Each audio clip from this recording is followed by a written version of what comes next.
Paano nga ba natin malalaman or saan nga ba natin makikita ang mga nakalimutang password ng ating mga Gmail account? Kung saan ito makikita guys, panoorin nyo lang ito.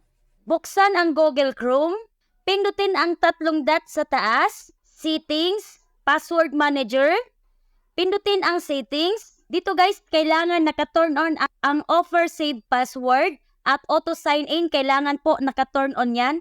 At itong password alerts, kailangan din po naka-turn on yan para automatic mag-save ang inyong mga password sa inyong mga Gmail account.